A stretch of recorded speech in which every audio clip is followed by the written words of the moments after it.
감사절을 지나고 나니 성탄절이 이제 다가옵니다. 교회는 여러 절기가 있잖아요. 뭐 부활절,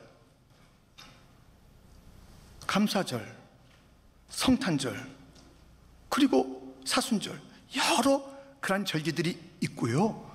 거기에 따르는 찬양들이 있잖아요. 그런데 우리 교회가 늘 부활절 새벽에 촛불 예배를 드리는데요, 저희의 그 독창자들 몇 분이 항상 서창으로 부르는 그 복음성가 뭔지 아세요? 작은 불꽃 하나가, 이렇게 되어 있습니다.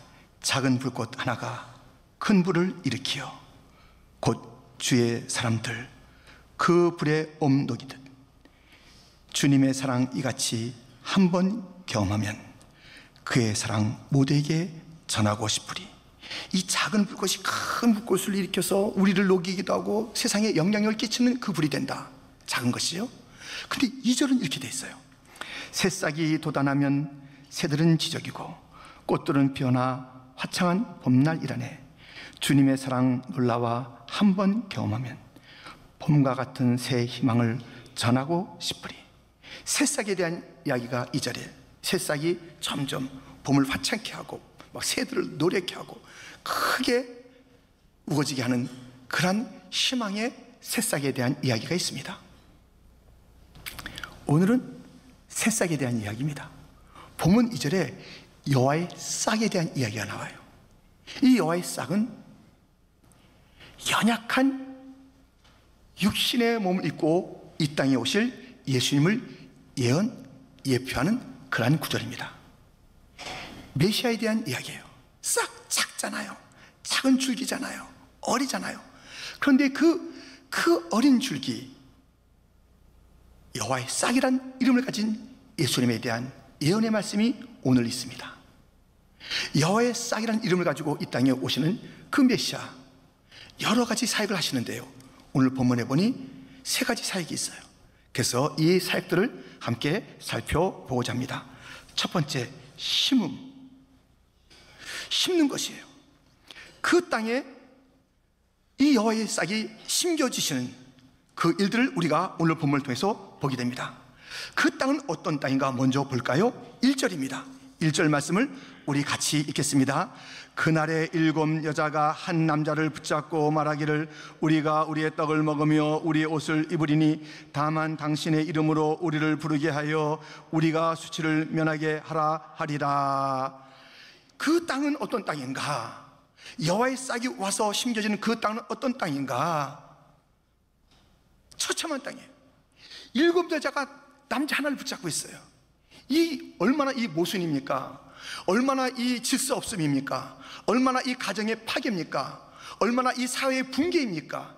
이 한 단어에 7 여자가 한 남자 붙잡고 나와 사랑하자, 나와 결혼하자, 나만 만나달라, 이 얘기를 하는 이 모습이 이 땅의 모습이에요. 이 한 구절에 모든 가정과 사회와 국가가 어떠한 모습인지를 보여주고 있습니다. 그 땅의 모습은 처참입니다. 절망입니다. 깨어짐입니다. 탄식입니다. 분노입니다. 욕심입니다. 그 땅을 보여주는 오늘 첫 절 우리가 보지 않았습니까? 도대체 이런 어이없는 일이 벌어지는 곳, 이곳에 여호와의 싹이 심깁니다. 2절 말씀입니다. 2절도 같이 읽겠습니다. 그날에 여호와의 싹이 아름답고 영화로울 것이요 그 땅에 솟아는 이스라엘의 피난한 자를 위하여 영화롭고 아름다울 것이며. 이 싹은요, 영화롭고 아름다운 싹이에요. 심은 대로 거둔다고 그 땅이 척박하지만, 그 땅이 절망스럽지만, 그 땅이 곤고하지만, 그 땅에 심기우면 거기에 그 소산이 영화롭고 아름답다는 것이에요. 이 싹은 심겨요. 심겨지기 위해서 오는 거예요. 이 절망의 땅에 심겨진 것입니다. 시므온이란 사람이 있었습니다. 그는 기다리고 있었어요. 메시아를 기다리고 있었습니다. 하나님의 아들 구원자를 기다리고 있었습니다. 그런데 드디어 그가 그 기다리던 메시아를 만나게 된 것이에요. 정말 너무 힘겨운 그런 그 상황에 기다리던 메시아를 만나게 됐습니다. 근데 그 구조를 제가 이제 읽어드릴 텐데 잘 들으세요. 누가복음 2장 28절, 시몬이 아기를 안고 하나님을 찬송하여 이르되 주제여 이제는 말씀하신 대로 종을 평안히 놓아주시는도다. 내 눈이 주의 구원을 보았사오니 이는 만민 앞에 예비하신 것이요 이방을 비추는 빛이요 주의 백성 이스라엘의 영광이니이다 하니, 지금 이 시몬이 드디어 오신, 아기로 오신 그 예수님을 안았다고 그랬습니다. 이 헬라에는 이 두 단어가 있습니다. 하나는 람바노, 잡는 거예요, 취하는 거예요, 유지하는 거예요, 떠맞는 것이에요. 람바노는 뭔가 마지못해서 붙잡고 있는 그 모습을 보여주고요, 데코마이, 안다, 친절히 영접하다, 보유하다, 인정하다, 내 것으로 삼을 정도로 꼭 안는다, 그 뜻이에요. 그러면 여기에 람바노가, 시므이가 안고 있다는 그 단어가 람바노겠습니까? 데코마이겠습니까? 예, 이거 틀리면 안 돼요. 이거 틀리면 안 돼요. 굳이 또 틀려. 예, 그러시면 안 됩니다. 이 데코마이. 그래서 예수님을 영접하고 안고 내 안에 품고, 데코마이, 떠나지 마시옵소서. 내 소유, 주님이 나를 소유하시옵소서. 내 안에 심기시옵소서. 내 안에 오시옵소서. 시몬은 그렇게 데코마이 한 거예요. 그랬더니 이 예수님을 만나기 전까지는 불안이요, 걱정이요, 힘겨움이요, 보이는 그 로마의 모든 압제 가운데서 이스라엘 백성들이 수치를 당하는 것이요, 어디에 빛이 있는가 했는데 데코마이, 아기 예수님을 안고 나서 그분이 그에게 심겨지고 나니 평안하도다, 구원이 있도다, 빛이 있도다, 영광이 선포되도다, 이 놀라운 역사가 있는 것입니다. 예수님이 심겨지는, 그 작디 작은 예수님이 심겨지는 데코마이 하는 그곳에는 이 놀라운 변화가 있는 것이에요. 놀라운 역사가 그 가운데 있게 되는 것입니다. 12월 이 성탄절 되면요, 가장 뗄래야 뗄 수 없는 그런 것이 하나 있으니 핸델의 메시아입니다. 얼마나 장엄해요. 우리를 위해 나셨다, 하나님 우리를 위해. 예. 그런가 하면 할렐루야, 할렐루야. 그런데요, 이 핸델이 이 메시아를 작곡할 때는 그 소파에 누워가지고 커피 마시면서 한 게 아니에요. 그렇게 작곡한 게 아닙니다. 이 핸델이 가지고 있던 명성이 다 사라지고, 핸델이 빚더미에 쌓이게 되고, 핸델이 몸이 너무너무 아플 때에 한 친구가 이사야의 예수님의 매언에 대한 그 구절들을 가지고 쭉 시적으로 연결해서 이 친구, 절망 가운데 있는 핸델에게 준 것이에요. 근데 그 이사야에 기록되어 있는 예수님에 대한 이야기를 딱 받자마자 가슴이 막 뜨거워진 거예요. 그래가지고 그가 24일 동안 그냥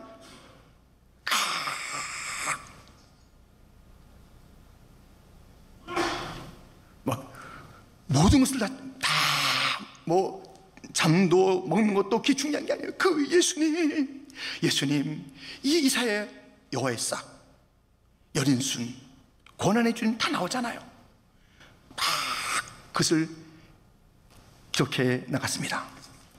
그리하여 1742년 이 메시아가 초연될 때 영국의 왕 조지 2세가 그 자리에 있다가 막 처음부터 가슴이 쿡하다가 할렐루야, 왕의 왕 또 주의 주, 진짜 왕이 누구냐, 내가 아니야, 딱 일어서 왕의 왕을 경배했던 그 일로 말미암아 이 핸델은 자기의 깔아앉았던 파괴됐던 인생이 회복되고, 그를 통해서 모든 자가 메시아 왕께 일어나게 만드는 큰 변화가 있었다니까요. 이 여호와의 싹으로 오신 예수님을 받아들였을 때, 이사야에 나타난 예수님을 영접했을 때, 그 예수님을 자기의 삶에 심었을 때 이러한 일이 나타난 것입니다. 여러분, 우리의 삶에 아무리 7 여자가 한 남자 붙잡고 하는 이 무질서의 삶이 이 가운데 있지 않습니까? 우리 세상에 있지 않습니까? 이 척박한 땅이라도 여호와의 싹이 임하면 질서가 있고, 절망이 희망이 되고, 슬픔이 기쁨이 되고, 탄식이 찬송이 되고, 죽음이 생명이 되고, 지옥이 천국이 되는 역사가 있을 줄 믿습니다. 여호와의 싹이 심겨져야 돼요. 소망은 여호와의 싹이신 예수님밖에 없어요. 우리의 눈으로 볼 때 너무나도 연약한 그런 예수님이지만, 여호와의 싹 그날 마음권에 오신 예수님이지만, 이 아기 예수님이 임하는 곳곳마다 변화가 있으니, 현대를 바꾼, 시몬을 바꾼 그 아기 예수님, 오늘의 우리를 바꾸실 예수님인 줄 믿습니다. 예수님은 심는 일을 하십니다. 그 영광스러운 싹을 심어 영광을 거두시는 여호와의 싹, 이 놀라운 일들이 거기에 있는 것입니다. 여호와의 싹은 첫 번째로 심는 거예요. 절망 가운데 심겨져서 희망을 주는 거예요. 두 번째 하는 일이 있으니 흘림입니다. 무엇을 흘리는가? 이 여호와의 싹은 피를 흘려요. 피를. 아니, 오늘 눈 씻고 찾아봐도 무슨 피를 흘린다는 이야기가 없는데요, 뭐 흘린다고 그럽니까? 자, 우리가 이 말씀을 제가 이제 드리면서 첫 번째로 여러분들이 꼭 먼저 가슴에 담아야 될 말씀이 있습니다. 레위 17장 11절인데요 같이 한번 읽겠습니다. 육체의 생명은 피에 있습니다. 내가 이 피를 너에게 주어 제단에 뿌려 너희의 생명을 위하여 속죄하게 하였나니 생명이 피에 있으므로 피가 죄를 속하느니라. 아멘. 우리 하나님께서 말씀하십니다. 이 죄의 문제는 피로 씻겨진다, 속해진다 말씀하는 거예요. 이 피를 주시겠다는 그러한 말씀이십니다. 이 피. 그래서 그 옛날의 모든 짐승의 피가 진정으로 우리 주님께서 주실 죄를 속량할 예수님의 피를 예표하면서 주어지는 것 아닙니까? 이 피가 흘려져야 죄가 속해지는 겁니다. 자, 이 원리를, 이 하나님의 말씀을 품고 오늘 본문을 보면 이렇게 되어 있습니다. 본문 3절 4절입니다 같이 읽겠습니다. 시온에 남아있는 자, 예루살렘에 머물러 있는 자, 곧 예루살렘 안에 생존한 자 중 기록된 모든 사람은 거룩하다 칭함을 얻으리니 이는 주께서 심판하는 영과 소멸하는 영으로 시온의 딸들의 더러움을 씻기시며 예루살렘의 피를 그 중에서 청결하게 하실 때가 됨이라. 아멘. 지금 오늘 본문에도 이 죄 씻음에 대한 이해가 나오는 거예요. 이 죄 씻음은 어디서 온다고요? 피가 흘려지고 피로 말미암아 죄가 씻어진다는 것이에요. 자, 이 여호와의 싹이 그럼 어디에서 피를 흘린다는 것인가? 이 피가 흘려져서 오늘 본문에 나타나는 모든 죄악들이 씻겨지는데, 이 이사야서에 보면요, 여호와의 싹, 여린 순, 자그만 가지, 이게 싹 아니겠어요? 그 순, 요 자그만 시작되는 그러한 가지를 연한 순, 어린 순이라고 그러지 않나요? 같이 쓰이는 것이에요. 그런데 이 연한 순, 곧 여호와의 싹, 거기서 피가 흘려지는 거예요. 이사야 53장 2절부터 보면 그는 주 앞에서 자라나기를 연한 순 같고 마른 땅에서 나온 뿌리 같아서 곤 모양도 없고 풍채도 없은즉 우리가 보기에 흠모할 만한 아름다운 것이 없도다. 그가 찔림은 우리의 허물 때문이요 그가 상함은 우리의 죄악 때문이라. 그가 징계를 받음으로 우리는 평화를 누리고 그가 채찍에 맞음으로 우리는 나음을 받았도다. 우리는 다 양 같아서 그릇 행하여 각기 제 길로 갔거늘 여호와께서는 우리 모두의 죄악을 그에게 담당시키셨도다. 7절 같이 있습니다. 그가 곤욕을 당하여 괴로울 때에도 그의 입을 열지 아니하였으며 마치 도수장으로 끌려가는 어린 양과 털 깎는 자 앞에서 잠잠한 양같이 그의 입을 열지 아니하였도다. 아멘. 우리 예수님 여호와의 싹이에요. 여린 순이에요. 그런 실로 아름답고 영화로운 그 싹이지만 눈으로 볼 때는 고운 것도 없어요. 풍채도 없어요. 육신으로 볼 때는 마구간에서 무슨 선한 것이 있겠어요? 글로 오시니까요. 눈으로 볼 때는 이런 첨부한 것이 다 있나? 나사렛 멸시받는 동리였습니다.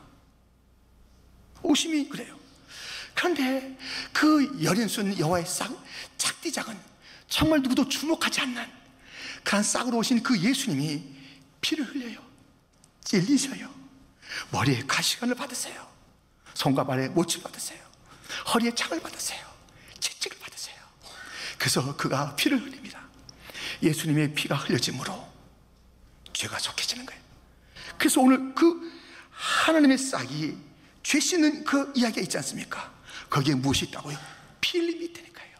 바로 이사야 53장이 그것을 우리에게 일러주고 있습니다. 여호와의 싹, 여린 순은 피를 흘리는 순이요 싹이다. 그리하여 죄가 사여진다는 것입니다.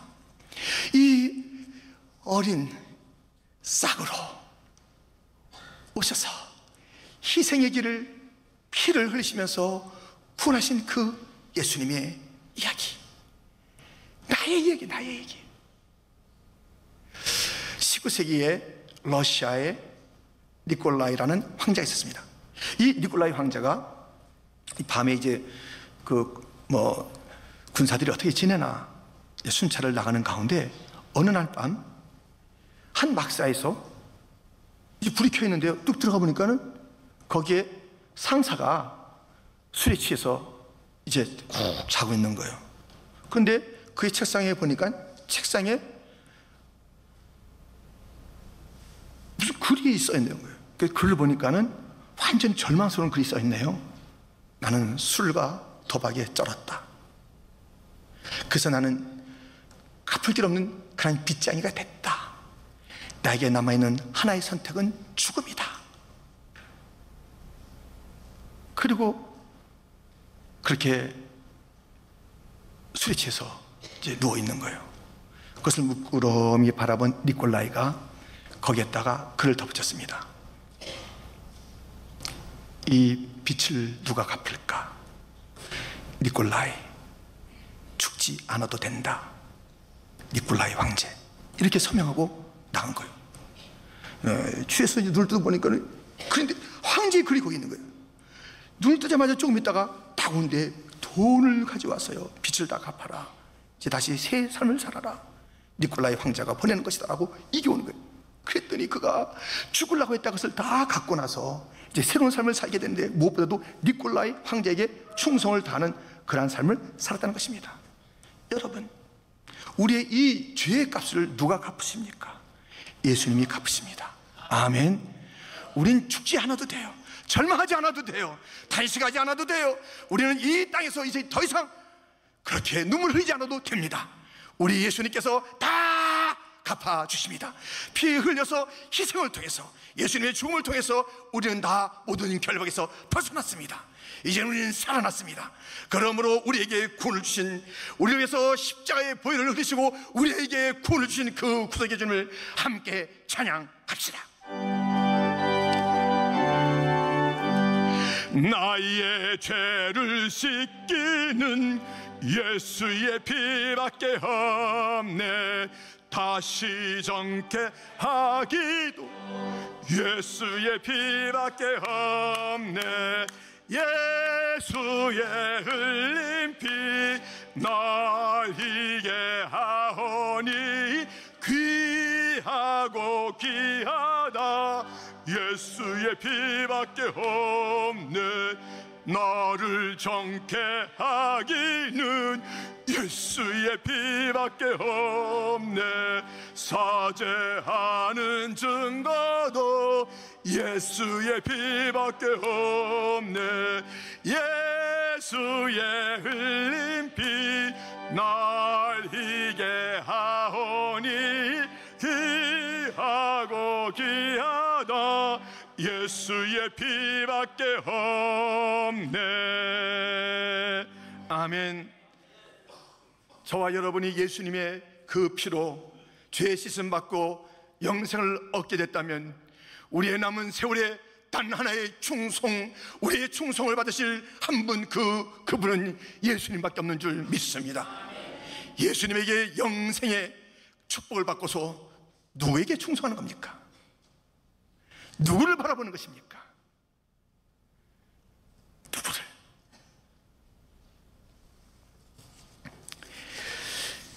예수님은 이렇게 심으십니다. 소망을 심으십니다. 흘리십니다. 우리에게 최시심의 보혈을 흘리십니다. 세 번째, 여호와의 싹 그 하시는 일은 만드십니다. 만드시는 일을 하는데 특별히 무엇을 만드냐면 초막을 만들어요. 초막을. 본문 5절과 6절을 같이 읽으실까요? 함께 시작.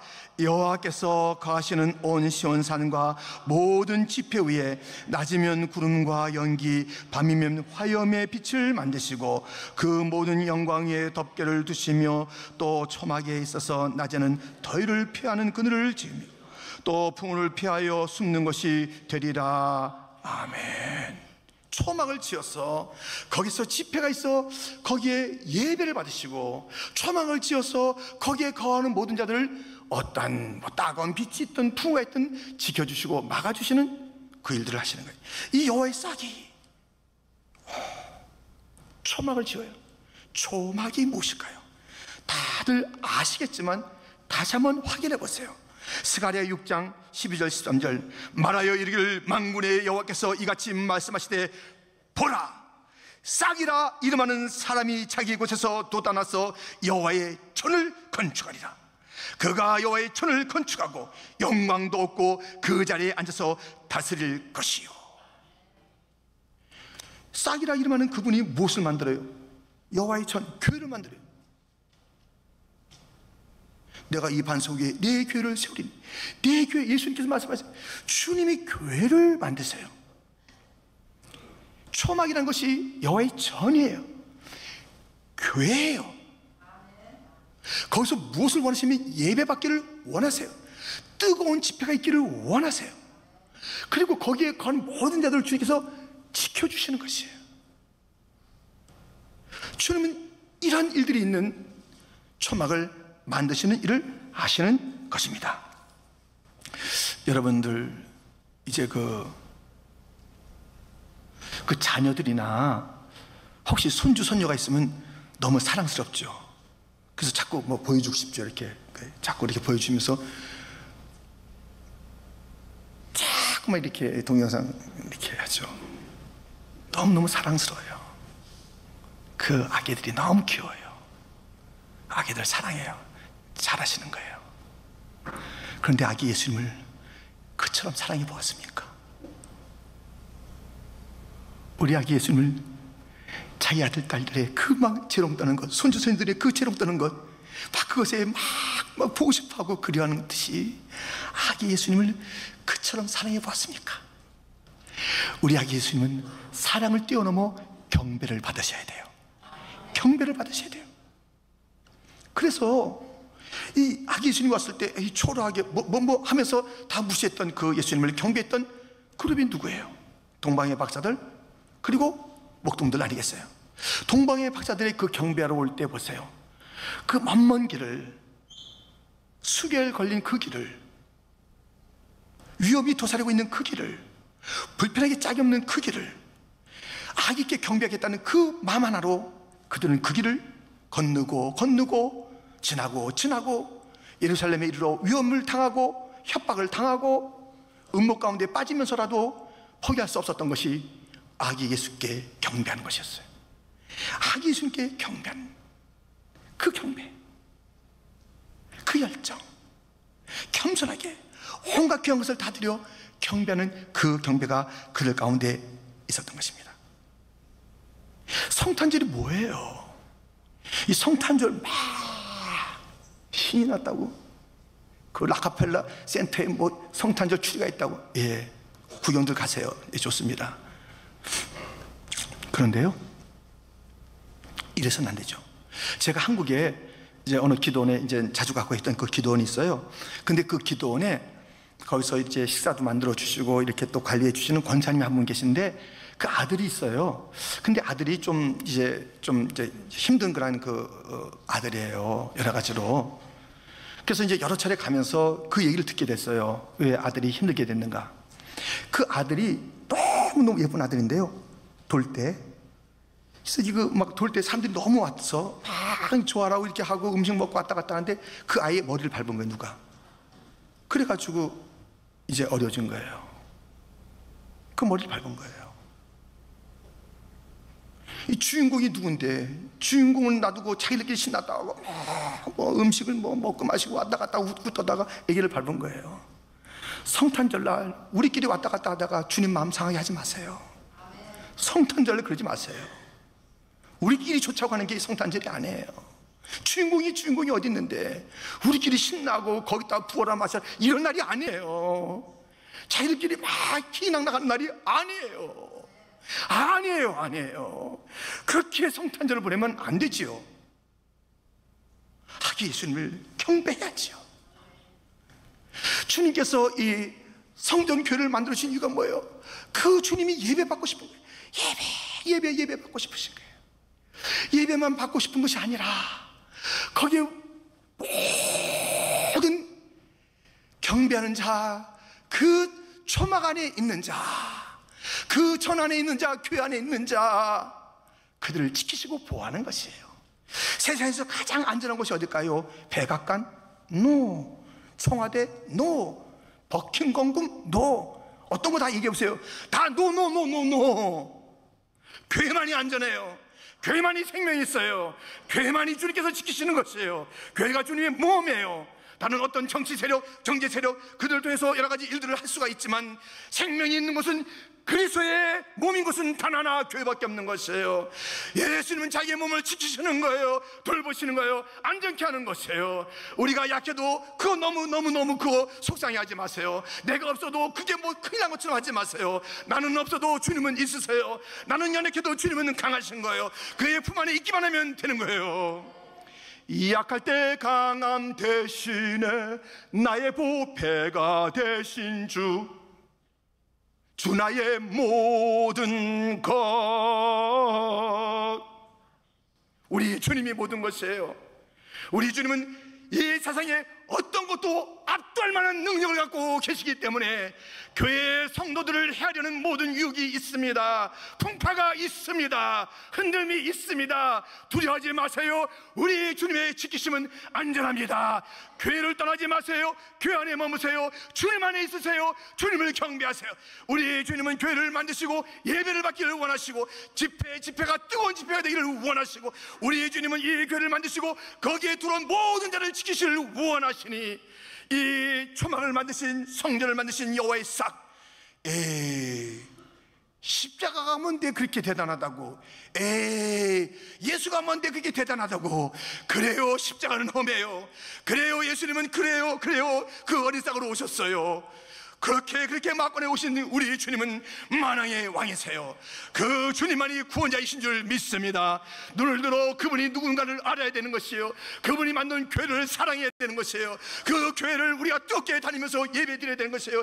이 핑계 저 핑계지 말고 교회 안 나올 핑계만 드리는 거예요. 안 나올 핑계 조금만 바라보면 그렇지 가서 감기도 걸리는 것보다 하도 기기 메우면 핑계가 많아. 경배 안 드릴 경배를 드려도 성의 없는 예배가 얼마나 많은지 몰라요. 동방박사들의 그 예배를 아세요? 황금과 유압과 모략을 들여서 겸상에 엎드려서 왕이시여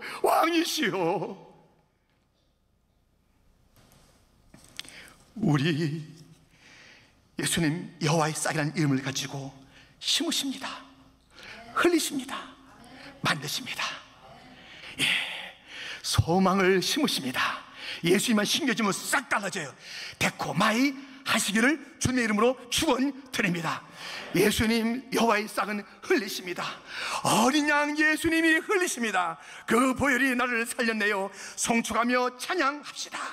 그 여호와의 싹은 점점점 무엇을 만드느냐? 초막을 만들어 거기서 예배받기를 원하시니 우리 주님을 한없이 높여드리는 예배자가 됩시다. 천성에 올라가서 또 새 노래로 주님을 높여드립시다. 우리 주님의 보호하심은 확실하니 환난을 당한 자 이리 오라. 주님이 계신 곳 주의 전에 이르러서 모든 풍파는 지나가리라. 가장 안전한 곳에서 주님을 송축하며 주님을 신뢰하며 천국 가는 그날까지 교회 생활 잘하시는 성도가 되기를 주님의 이름으로 축원드립니다. 여호와의 싹을 주신 하나님을 송축합니다. 그 예수를 경배합니다. 이 일들을 이루셔서 예수님을 성령으로 잉태하여 이 땅에 부르신 성령님도 우리가 송축하는 것입니다. 성삼위 하나님이시여 놀라운 일들을 이루신 이 성탄의 계절에 우리가 마음과 뜻과 정성을 다하여 주를 경배하나이다. 우리 교회 가운데서 경배 송축을 받아 주옵시고 우리의 가정에서 그렇게 대해주십시고 우리의 교회와 가정과 사회와 국가와 모든 문화와 예술 가운데 교육의 현장 가운데 모든 삶에 지친 곳에 우리의 주님 모셔서 사는 소망을 주시옵소서. 함께 믿고 기도하며 나가는 온 성도들이 되길 주님의 이름으로 축원드립니다. 하나님 아버지 감사합니다.